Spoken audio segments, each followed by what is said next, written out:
Revanth drama పనిచేస్తుందా? ఏం చెప్తున్నాడు?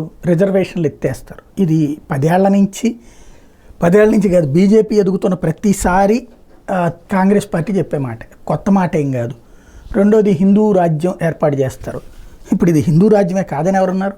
హిందూస్థాన్ అంటారు, అంతేగాని ముస్లిం స్థాన్ అనేను లేకపోతే క్రిస్టియన్ స్థాన్ అనేను అనరు.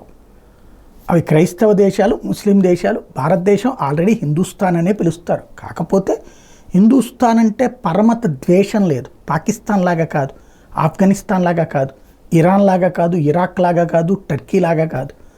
పరమత సహనం అనేది హిందూ మతంలో ఉన్నటువంటి ఒక ఔన్నత్యం. ఈ దేశంలో అన్ని మతాల వాళ్ళు దర్జాగా బ్రతికారు. కాబట్టి దీన్ని ఏదో హిందూ రాష్ట్రంగా మార్చేస్తారు. ఇట్లాంటి వాటితో జనాలు, అంటే ఈయన ఒక లెక్క వేసుకుంటుంది ఏంటంటే, మొన్నటిసారి చిట్ట చివరిలో టీఆర్ఎస్ మీద రకరకాలైనటువంటి ఏది దుష్ప్రచారం అనే కంటే కూడా తను ఏదో చేసేస్తానన్నటువంటి భ్రమ కల్పించారు. ఏది అందరికీ సంపూర్ణ రుణమాఫీ చేసేస్తాం, అందరికీ 100 రోజుల్లోపు మొత్తం మార్చేస్తాం, ఇల్లు బిగిన్ చేసేస్తాం అయ్యి అని చెప్పేసి అన్నీ ఫెయిల్ అయినాయి. అందులో కేవలం ఆ బస్సుల్లో ఫ్రీ తప్పించి ఇంకేం లేదు. ఆ 500 రూపాయలది అది పోయింది. అట్లాగే కరెంటు కోతలు, ఇవన్నీ సమస్యలు అవుతున్నాయి.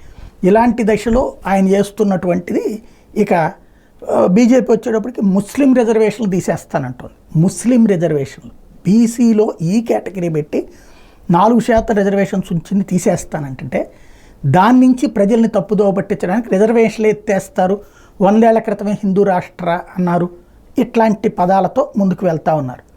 ప్రజలు ఈ కొత్త చీటింగ్ని, మోసాన్ని మొన్న నమ్మినట్టు నమ్ముతారా? చూడాలి.